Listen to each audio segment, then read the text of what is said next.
Os cientistas recebem com frequência cartas de pessoas que julgam ter feito alguma grande descoberta. Geralmente essas cartas afirmam que os prótons são marrons, ou então que a teoria da relatividade é um equívoco. Muitas vezes tentamos respondê-las, dizendo gentilmente que, apesar de tudo, influíram muito na ciência. Podemos, no entanto, inquirir sobre o que constituiria realmente uma grande descoberta científica. Que tipo de fenômeno despertaria a atenção dos cientistas? Vamos dar um exemplo. Existem certas constantes fundamentais da natureza. Existe, por exemplo, G, a constante universal da gravitação, igual a 6,7 vezes 10 a menos 8 dinas vezes centímetros ao quadrado por grama ao quadrado. Existe também a velocidade da luz, igual a 3 vezes 10 a décima centímetros por segundo. Existe a carga elétrica do elétron, a unidade fundamental de carga elétrica, 4,7 vezes 10 a menos 10 unidades eletrostáticas de carga. Essas e outras quantidades realmente definem a natureza do mundo. Se alguma dessas quantidades fosse diferente do que ela é, o mundo seria completamente diferente. Contudo, ainda não sabemos por que qualquer uma dessas quantidades possui seu valor próprio. Mas, de vez em quando, alguém descobre que duas constantes fundamentais, aparentemente sem relação uma com a outra, estão de fato relacionadas e que o tamanho de uma resulta no tamanho da outra. Sempre que isso acontece, dois campos da física antes não relacionados são reunidos numa mesma história. Isso é sempre uma grande descoberta. É sobre uma dessas descobertas que gostaria de lhes falar hoje.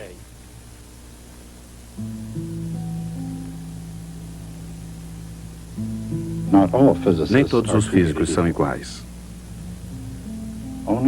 Muito poucos tiveram a visão de um Kepler ou a de um Faraday. Poucos compartilharão o prêmio Nobel com Albert Einstein. Um número ainda menor merecerá a fama e o destino de Galileu. O universo nunca mais poderá ser visto com a mesma visão revolucionária de Copérnico. E jamais haverá outro Isaac Newton. Mas se a vida e a obra de todos os físicos notáveis fossem exibidas numa grande sala de exposições, logo iríamos perceber que todos têm algo em comum. Não importa onde ou quando viveram e trabalharam. Todos os físicos parecem igualmente fascinados com os mistérios da natureza.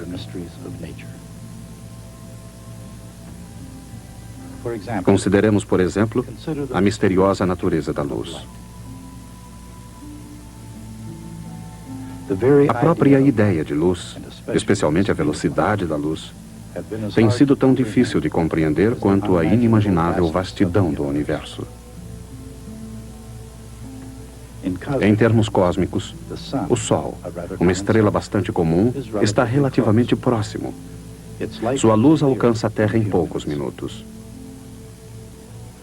Mas do espaço mais profundo, a luz viaja através de distâncias tão imensas que sua trajetória não é medida em minutos ou horas, mas em anos-luz. A partir da Terra, a estrela mais próxima, depois do Sol, está a uma distância de 4 anos-luz. Isso significa que, deslocando-se a 300 mil quilômetros por segundo, a luz proveniente dessa estrela leva 4 anos para chegar à Terra. Durante muito tempo, aqui na Terra, o mais difícil em relação à velocidade da luz era encontrar uma maneira precisa de medi-la. De fato, durante muito tempo, a velocidade da luz foi algo além da nossa compreensão. Imaginava-se que a luz fosse um fenômeno que se deslocasse instantaneamente, da fonte até o observador. Mas algumas pessoas começaram a suspeitar que isso podia ocorrer de outra maneira.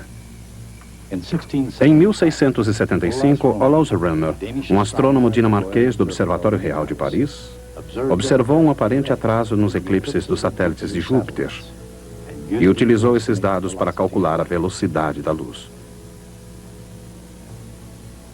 Em 1849, Armand Fizeau utilizou uma roda giratória para medir a velocidade da luz. Essas medições foram feitas tanto no ar como na água. Em 1850, outro físico francês, Jean Foucault, fez mais ou menos a mesma coisa. Foucault, o inventor do giroscópio, mediu a velocidade da luz com um espelho giratório. Essas experiências foram bastante avançadas para a época. De fato, ninguém conseguiu resultados melhores até a década de 20, 1926 para sermos exatos. Nesse ano, o professor Albert A. Michelson mediu com precisão o tempo necessário para a luz percorrer a distância entre dois picos em Los Angeles, o Monte Wilson e o Monte San Antonio. Os dois picos estão separados por uma distância de 30 quilômetros. Demoraria quase 1 sobre 10 mil segundos para a luz percorrer a distância entre eles. Esse intervalo de tempo era suficientemente grande para Michelson conseguir medi-lo com precisão. 30 quilômetros, cerca de 1 sobre 10 mil segundos.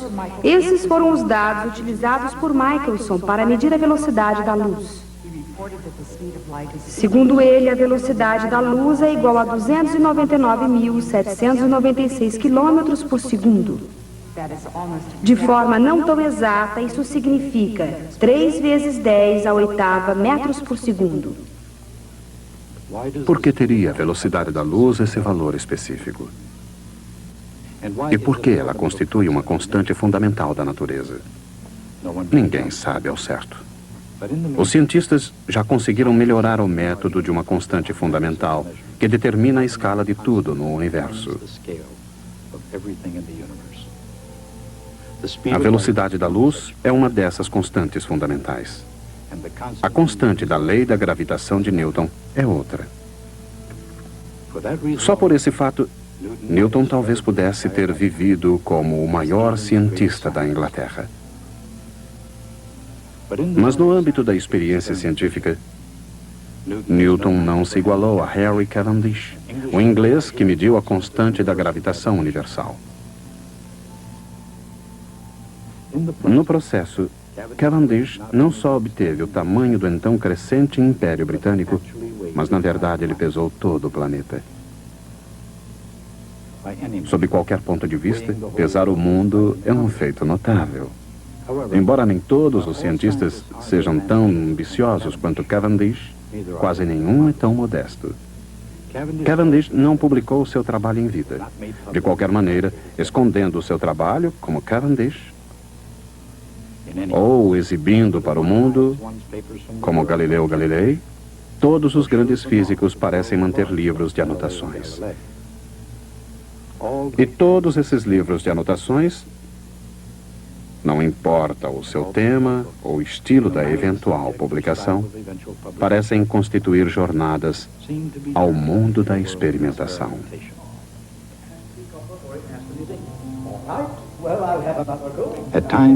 O trabalho num laboratório de pesquisas pode parecer monótono, e às vezes é exatamente isso. Contudo, é aqui que a física do universo se desenrola de forma sistemática. Sob esse ponto de vista, um laboratório comum pode ser visto como um lugar mágico, cortando o espaço quase com a velocidade que nos é possível imaginar. Que outra coisa é mais mágica que a luz?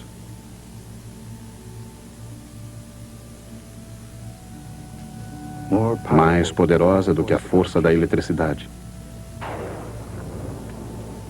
Mais penetrante do que a influência da gravidade.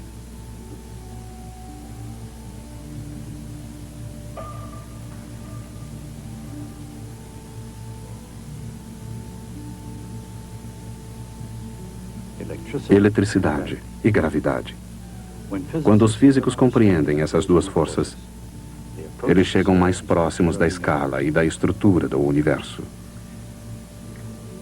Mas para concluir a jornada, eles precisam fazer uma conexão com outra força, o fenômeno do magnetismo. O magnetismo difere da gravidade e da eletricidade de uma maneira sutil. Gravidade, uma força que age entre massas, sempre atrai. A eletricidade, agindo entre cargas diferentes, também atrai.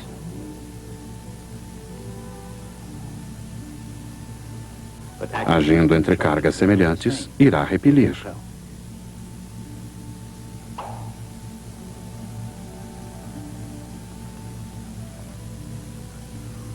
O magnetismo, agindo entre polos magnéticos diferentes, também atrai.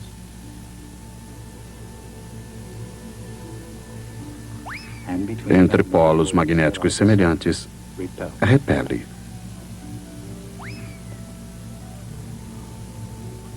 A diferença sutil entre o magnetismo e as outras forças é que os polos magnéticos nunca estão sozinhos.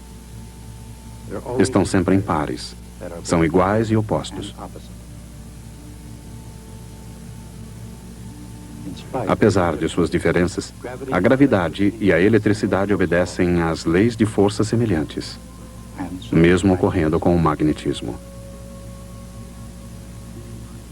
Eletricidade e magnetismo.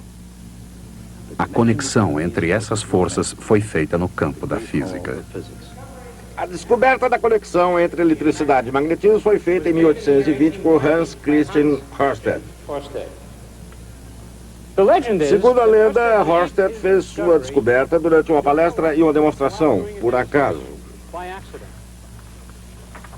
Mas algumas pessoas não acreditam que descobertas científicas possam ocorrer por acaso. Por isso, existe outra teoria. Segundo essa outra teoria, a descoberta ocorreu deliberadamente durante a palestra, para que ninguém pudesse pensar que ela havia ocorrido por acidente. De qualquer maneira, gostaria de lhes mostrar como deve ter sido essa demonstração. Para lhes mostrar, montamos um equipamento semelhante ao utilizado por Ørsted. Agora usemos a nossa imaginação. Estamos em 1820 em Copenhague. É noite e teremos uma palestra pública de gala com demonstração. Vocês são a nata da sociedade de Copenhague, com vestidos de noite e casacas. Eu sou Hans Christian Ørsted, um pensador brilhante, mas desajeitado e muito míope. Acho que a reconstituição não é muito realista, pois eu não sou míope. Mas usaremos a nossa imaginação e faremos o melhor que pudermos. 20 anos antes, em 1800, Alessandro Volta inventara a bateria elétrica, ou pilha voltaica. Pela primeira vez, havia uma fonte segura de corrente elétrica. Temos aqui uma pilha voltaica original, fabricada sob encomenda pela Sears Roebuck. Ørsted sabia que as correntes elétricas produzem coisas engraçadas. Dissociações químicas, um arame conduzindo uma corrente elétrica transformava a eletricidade em calor, e etc. Ele tinha absoluta certeza que sua corrente elétrica também se transformaria em magnetismo. Ele passou uma corrente elétrica através de um fio elétrico, alinhando o fio de maneira que ficasse perpendicular à agulha de uma bússola. Quando a corrente passasse pelo fio, esse se tornaria um ímã. Isso ficaria constatado porque a agulha do ímã ficaria paralela ao fio. Eu preciso de um assistente para essa experiência. Preciso de uma voluntária. Poderia ser meu assistente? Você aciona o interruptor. Puxo em sua direção quando eu disser.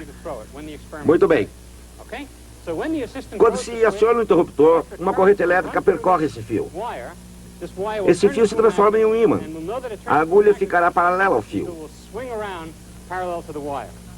Muito bem. Vamos observar a agulha. Quando ela se deslocar, verão a conexão entre eletricidade e magnetismo revelada pela primeira vez. Essa será uma grande descoberta do século XIX. Está pronta? Quando eu disser 3, puxa o interruptor. 1, 2, 3. Nada, absolutamente nada aconteceu.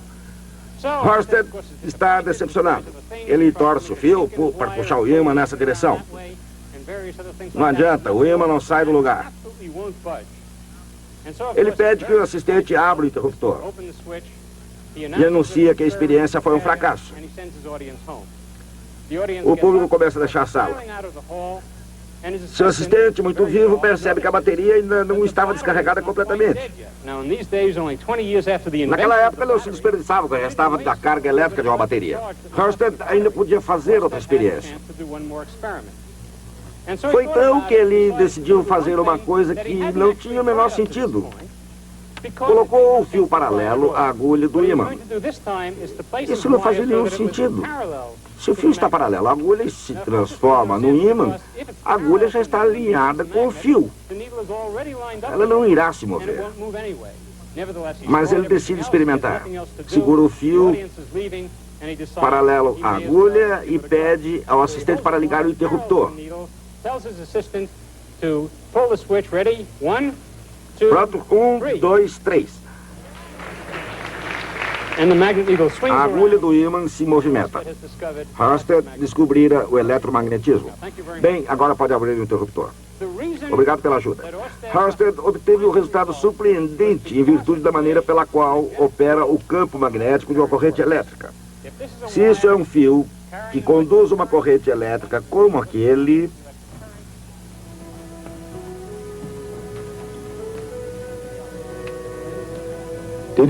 Será que isso realmente aconteceu assim? Ninguém sabe com certeza. O que o público viu, ou o público deixou de ver. Através dos anos foram registrados os mais diversos relatos desse incidente.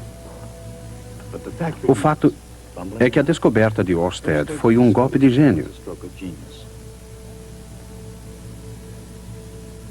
Uma descoberta que eletrizou as mais refinadas mentes científicas do século XIX e que originou um trabalho intelectual que durou 50 anos. Mas por quê? Uma bateria, uma bússola e um pequeno pedaço de fio. É óbvio que não foi uma questão de equipamento, e sim do conceito fundamental por trás da experiência. Um conceito tão poderoso que, ao ser finalmente compreendido, teve o poder de relacionar a eletricidade comum às mais extraordinárias luzes do universo, as estrelas.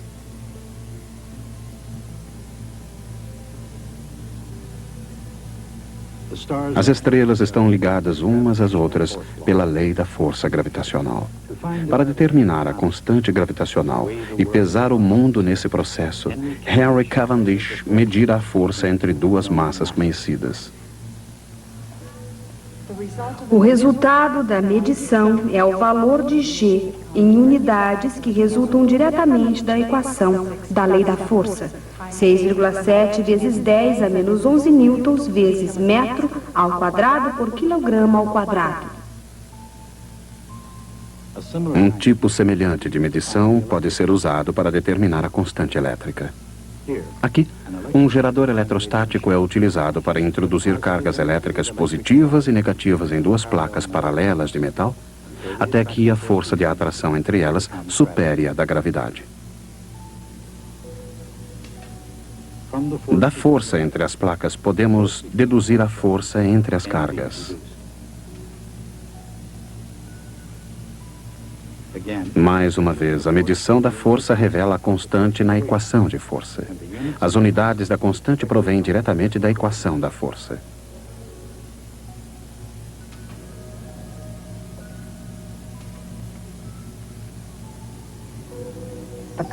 A constante é igual a 9 vezes 10 a nona newtons vezes metro ao quadrado por coulomb ao quadrado.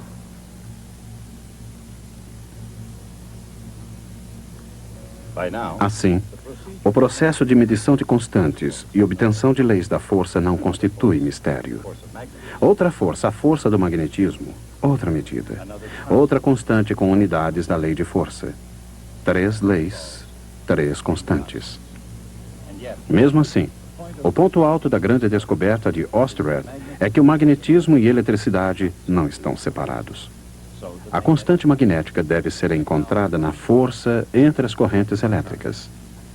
Quando a corrente elétrica flui através de barras de metal, a força magnética entre elas é suficiente para atraí-las.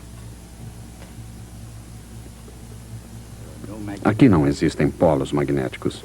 A força é proporcional às duas correntes medidas em amperes ou coulombs por segundo. E os comprimentos das duas barras em metros. O resultado da medição da constante magnética é 1 vezes 10 a menos 7 newtons vezes segundos ao quadrado por coulomb ao quadrado.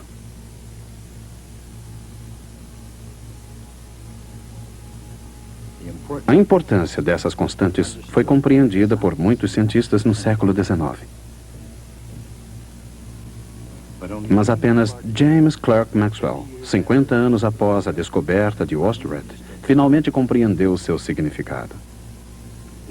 A força elétrica e a força magnética não são forças fundamentais independentes na natureza. Estão relacionadas uma com a outra.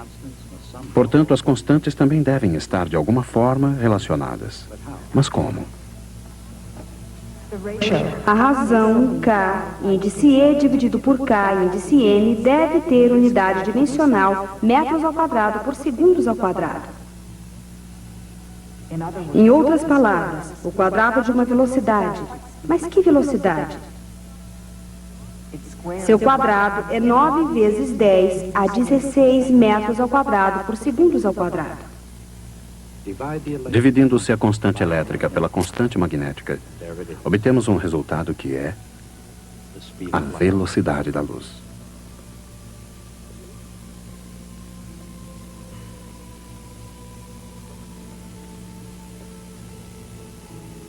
Maxwell comparou duas medidas que parecem não ter nada a ver com a luz, mas escondida nas forças da eletricidade e do magnetismo, ele encontrou a velocidade da luz. Essa descoberta inspiraria Maxwell a desenvolver uma teoria combinada que unificou os conceitos de eletricidade, magnetismo e luz. Sem a descoberta de Maxwell, as percepções do mundo seriam incrivelmente diferentes. E o mesmo aconteceria com as do universo. Ouvi um amigo meu, um homem muito ilustre, defender com eloquência a pesquisa científica pura. Para ele, a pesquisa pura, em oposição à pesquisa aplicada, tem certas finalidades. Dizia ele que a grande descoberta de James Clerk Maxwell conduziu direta e imediatamente à invenção do rádio, da televisão e a toda a revolução nas comunicações a longa distância que temos testemunhado. Tudo isso aconteceu não porque Maxwell estivesse tentando descobrir uma maneira de se comunicar melhor, mas porque ele estava mexendo com a natureza fundamental da eletricidade e do magnetismo. Se Maxwell desejasse descobrir alguma coisa sobre como melhorar a comunicação a longas distâncias, ele não teria feito experiências com eletricidade e magnetismo, mas sim feito experiências com megafones e estações repetidoras. Esse é um argumento engenhoso, incorreto. Quando analisamos a história, ela às vezes nos revela algumas surpresas. Pois a primeira grande revolução mundial nas comunicações a longa distância ocorreu quando Maxwell era jovem. Ele era muito interessado nas comunicações a longa distância. O telégrafo foi inventado em 1838. Por volta de 1850, o mundo embarcara numa grande aventura tecnológica comparável à nossa ida à Lua. A colocação de um cabo telegráfico no Oceano Atlântico que reduziria o tempo de comunicação entre Nova York e Londres de várias semanas a uma fração de segundo. Um navio desenrolou o cabo no Oceano Atlântico. No meio do oceano, o fio rompeu-se. Estava tudo acabado. O jovem James Clerk Maxwell celebrizou a ocasião escrevendo um pequeno verso sobre o assunto, que vou lhes recitar. O refrão era: sob o mar. Como cientista, Maxwell não ia ficar escrevendo aquilo repetidamente. Ele fez uma anotação algébrica. Ele escreveu U para sob o mar e 2 U para sob o mar, sob o mar. Sob o mar, nenhum sinalzinho está chegando a mim. Sob o mar, sob o mar. Alguma coisa certamente saiu errada. Qual foi a causa, ninguém diz. Mas alguma coisa quebrou o cabo telegráfico. Ou então não estavam puxando com muita força. Sob o mar. Sob o mar. Tantos quilômetros de comprimento. Como podem ter estragado um material tão durável? Uma linha de arame, elástica e resistente. Tão forte na água salgada. Sob o mar. Sob o mar. Haverá muitos fios dentro de pouco tempo. Vão desenrolar um novo cabo e tentar novamente. E decidir nosso comércio de algodão e trigo com uma linha que jamais vai dar problema.